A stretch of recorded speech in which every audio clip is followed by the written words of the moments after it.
ഞാനൊരു വീഡിയോ കാണിക്കട്ടെ. ഇതെന്താണ്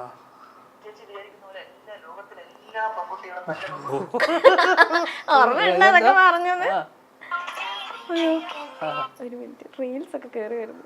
ഇത് നീ എടുത്തു വെച്ചിരിക്കുന്നു അല്ലേ? അതെന്നോ എടുത്തു വെച്ചു. ലോകത്തിലെ എല്ലാ പെൺകുട്ടികളും നല്ല പെൺകുട്ടികൾ മാത്രമല്ല, ഗുഡ് ബാഡ് ഉണ്ട്. പരസ്യം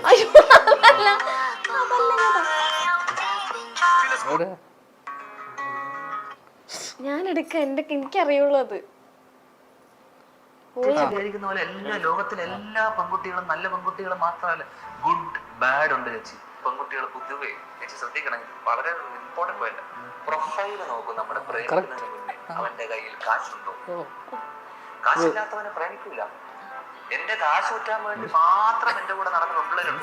വിചാരിക്കുന്ന പോലെ എല്ലാ ലോകത്തിലെ എല്ലാ പെൺകുട്ടികളും നല്ല. ഞാൻ പറഞ്ഞ ഇപ്പോഴും ഞാൻ ഉറച്ചു നിൽക്കുന്നു എന്ന് വെച്ചാൽ ഈ പറഞ്ഞ വാക്കില്. കാരണം എന്ന് വെച്ചിട്ട് എല്ലാവരും അങ്ങനെയാണെന്നല്ല, ഞാൻ ഗുഡ് ബാഡ് ഉണ്ട് രണ്ടും ഉണ്ടെന്നല്ല ഞാൻ പറഞ്ഞു. നമുക്കിപ്പോ ഇപ്പൊ അർപ്പിത എന്റെ ഭാര്യ തന്നെ, ഞാൻ പിന്നെ പറയാൻ വെച്ചു എന്റെ കയ്യിൽ കാശുണ്ടായിട്ടോ അല്ലെങ്കിൽ ഞാൻ അതൊന്നും അറിഞ്ഞിട്ടോ അതൊന്നും എന്റെ അച്ഛൻ ആരാന്ന് പോലും അവർക്ക് അറിയില്ലായിരുന്നു ആ സമയത്ത്.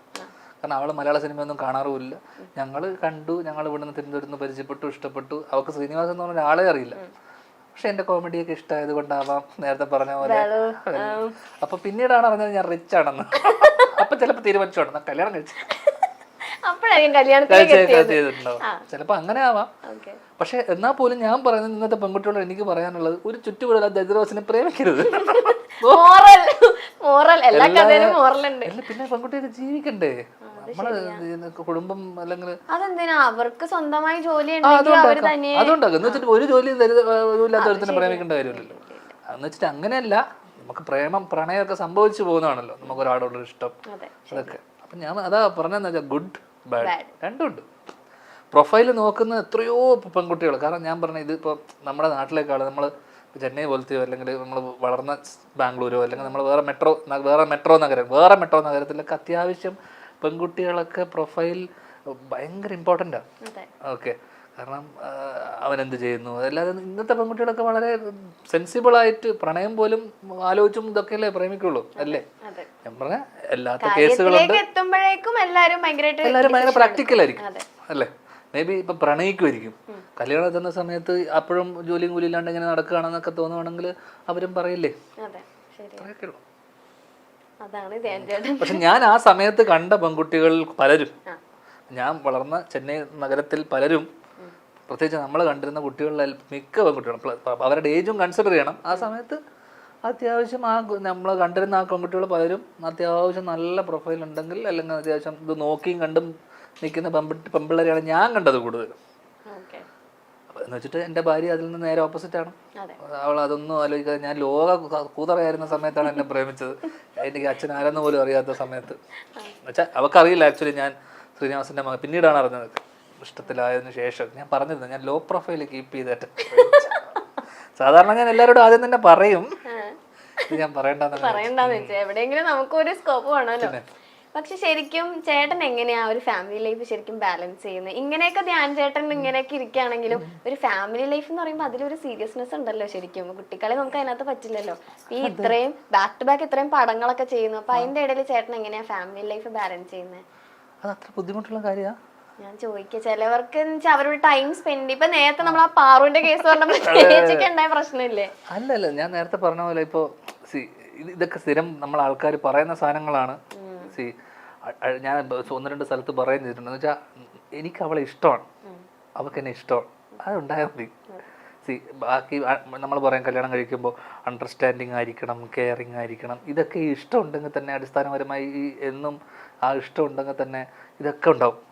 ഓക്കെ, എനിക്ക് അവളെ ഒരിക്കലും മടുക്കില്ല. കാരണം നമ്മൾ നേരത്തെ പറഞ്ഞ പോലെ ഒരു കമ്പാനിയൻഷിപ്പ് ഡെവലപ്പ് ചെയ്യാൻ നോക്കണം.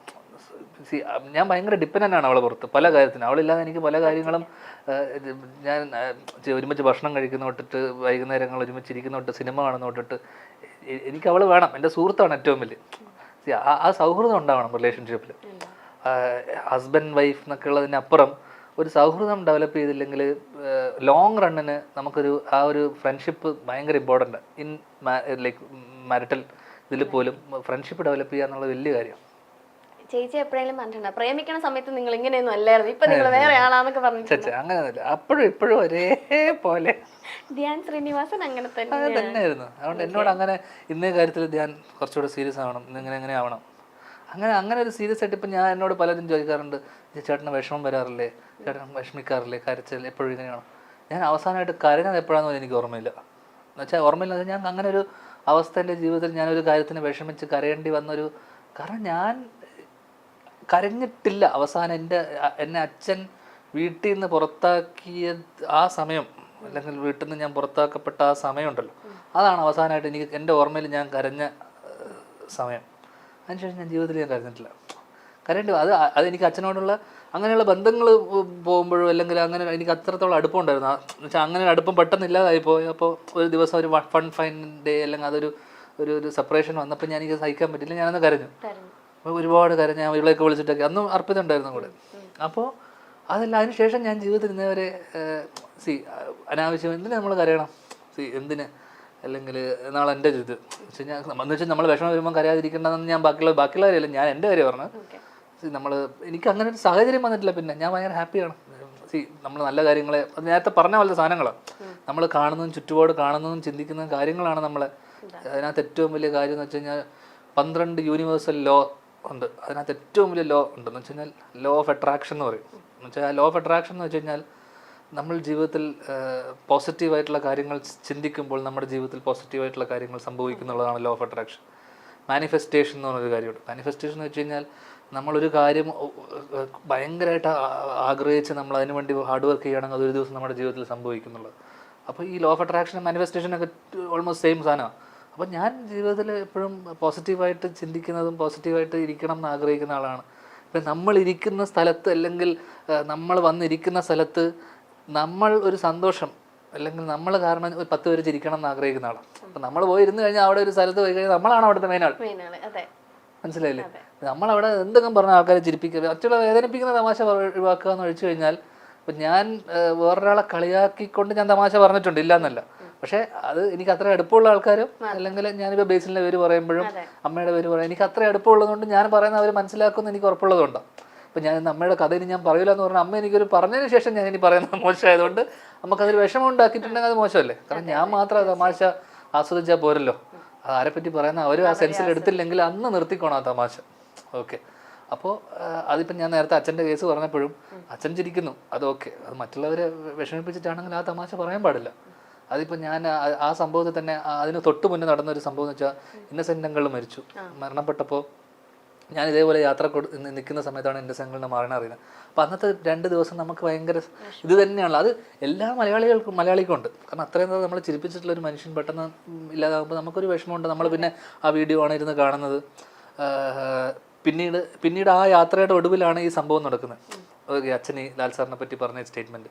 അപ്പോൾ സംഭവം എന്താണെന്ന് വെച്ച് കഴിഞ്ഞാൽ ഇന്നസെൻ്റുകളുടെ മരണം, അച്ഛനെ പറ്റി പറഞ്ഞ സാധനം, ഇതൊക്കെ നമ്മളെ ഇൻഫ്ലുവൻസ് ചെയ്യുന്നുണ്ട്.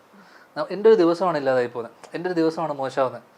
അപ്പോൾ അത് മോശമെന്ന് വെച്ച് കഴിഞ്ഞാൽ ഇതൊരു മരണം, ഒരാളുടെ വിയോഗം, മറ്റേത് ഒരു ആവശ്യമില്ലാത്തൊരു സ്റ്റേറ്റ്മെൻറ്റ്. അപ്പോൾ ഞാൻ ആലോചിച്ചിരുന്ന കാര്യം എന്ന് വെച്ച് കഴിഞ്ഞാൽ, ഇത് അച്ഛനിത് പറഞ്ഞപ്പോൾ ഞാൻ ആലോചിച്ചിരുന്ന വേറൊരു കാര്യം എന്ന് വെച്ചാൽ, ലാൽ സാർ ഇത് രണ്ടും ചെയ്താളാണ്. എന്ന് വെച്ച് കഴിഞ്ഞാൽ ഇന്നസെൻ്റുകളുടെ മരണം നടക്കുന്നു, സംഭവിക്കുന്നു. അത് കഴിഞ്ഞ് കുറച്ച് ദിവസം കഴിയുമ്പോൾ ഏറ്റവും അടുത്ത സുഹൃത്ത് ബാക്കിൽ നിന്ന് കട്ടപ്പകുത്തി പോലെ ഇതാര് റബൽ നോക്കുമ്പോൾ അച്ഛൻ ഇതാക്കുന്നത്. അപ്പോൾ പുള്ളിയുടെ ഒരു ഇമോഷൻ എന്തായിരിക്കും? കാരണം ഏറ്റവും അടുത്ത സുഹൃത്തിൻ്റെ വിയോഗം, അത് കഴിഞ്ഞ് ഏറ്റവും അടുത്ത സുഹൃത്ത് ബാക്കിൽ നിന്ന് നിഷ്ഠിക്കുന്നു. ആ മനുഷ്യൻ്റെ മെൻ്റൽ അവസ്ഥ എന്തായിരിക്കും ഞാൻ ചിന്തിച്ചിട്ടുണ്ട്. അതിനൊക്കെ എങ്ങനെയായിരിക്കും പുള്ളി ഹാൻഡിൽ ചെയ്യുന്നത്? നേരത്തെ ലൈഫിനെ എങ്ങനെ ബാലൻസ് ചെയ്യുന്നു, മാരേജ് ലൈഫിനെ എങ്ങനെ, എനിക്ക് ആഗ്രഹമുണ്ട് പുള്ളി ഇതിനെയൊക്കെ എങ്ങനെയാണ് എടുക്കുന്നത് എന്നുള്ളത്. അതിന് വളരെ ബ്യൂട്ടിഫുള്ളായിട്ട് അത് പുള്ളി ഇഗ്നോർ ചെയ്തു എന്നുള്ളതാണ് ഏറ്റവും വലിയ കാര്യം. അതോടൊപ്പം തന്നെ ഞാൻ കഴിഞ്ഞ ദിവസം ബിഗ് ബോസിൻ്റെ ഒരു എപ്പിസോഡ് ബൈഫിൽ കാണുന്ന സമയത്ത് കാണുന്ന ഇതിനിടയിൽ അതിനേക്കാളും വെറുപ്പിക്കുന്ന കുറേ ആൾക്കാർ ബിഗ് ബോസിനകത്ത്. അപ്പം പുള്ളി തന്നെ ഈ ചാനൽ ഓഫ് ചെയ്തിട്ട്, പുള്ളി ആ എപ്പിസോഡ് നിർത്തിയിട്ട് പോയി. അപ്പം ഞാൻ ആലോചിച്ചു, ഈ മനുഷ്യൻ എങ്ങനെ ഈ വെറുപ്പിക്കുന്ന കുറേ ടീംസ് അതിനകത്ത് പുള്ളി അത്രയും വെറുത്തിട്ടാണ് അത് ഓഫ് ചെയ്ത് പോയത്. ആ എപ്പിസോഡ് കണ്ടപ്പോൾ എനിക്കും തോന്നി കുറച്ച് ആൾക്കാർ എന്തൊരു വെറുപ്പിക്കലായിരുന്നു തോന്നിപ്പോയി. അപ്പോൾ അങ്ങനെയുള്ള അത് വെറുപ്പിക്കലുണ്ടായിരുന്നു, അത് കണ്ടവർക്കൊക്കെ തോന്നിയതാണ്. അങ്ങനെ വെറുപ്പിക്കുന്ന ആൾ, ഒരു മരണം, സുഹൃത്തിൻ്റെ മരണം, ഈ പറഞ്ഞ സാധനം, ഇതൊക്കെ എങ്ങനെ ഒരാൾ ഹാൻഡിൽ ചെയ്യും ഒരേ സമയത്ത്? അപ്പം എവിടെ പോയാലും കാണുന്നതും കേൾക്കുന്നതൊക്കെ എന്താ അപ്പോൾ നമ്മൾ ഓഫ് കോഴ്സ് നമുക്ക് സ്ട്രെസ് ഉണ്ടാവും അല്ലേ, ഇൻഡയറക്റ്റ്ലി നമ്മൾ ഇതിന് ഉത്തരവാദിയൊന്നുമല്ല. പക്ഷെ എന്നാൽ പോലും നമുക്ക് കിട്ടുന്ന ഈ പറഞ്ഞ കിട്ടുന്നൊരു വൈബ് ഉണ്ടല്ലോ, ഫുൾ നെഗറ്റീവ് ഹേറ്റഡ്. അപ്പം അത് നമ്മൾ എത്ര ഒഴിവാക്കാൻ നോക്കിയാലും ചില സമയത്ത് നമ്മളെ തേടി വരുന്ന പറഞ്ഞ പോലത്തെ ഒരു അവസ്ഥയുണ്ട്. അതിൽ നിന്നൊക്കെ മാറി നിൽക്കുന്ന ഏറ്റവും വലിയ കാര്യം എന്ന് വെച്ചാൽ അതിനെ ഏറ്റവും ബ്യൂട്ടിഫുള്ളി നമ്മൾ ഇഗ്നോർ ചെയ്യുകയും നമുക്ക് മുന്നോട്ട് ചെയ്യേണ്ട കാര്യങ്ങളെ മാറ്റി മാത്രം ആലോചിച്ച് ഫർഗെറ്റ് എന്നുള്ളൊരു സാധനം മാത്രം ചിന്തിക്കുക, മുന്നോട്ടുള്ള കാര്യങ്ങളെ മാറ്റി മാത്രം ആലോചിക്കുക എന്നുള്ളതാണ്, പോസിറ്റീവ് ആയിരിക്കുക എന്നുള്ളത്. അത് ഉള്ളി പ്രാക്ടീസ് ചെയ്യുന്നുണ്ടാവും. അതല്ലെങ്കിൽ ഇങ്ങനെ നിൽക്കാൻ പറ്റില്ലല്ലോ, അത് വലിയ കാര്യമല്ലേ.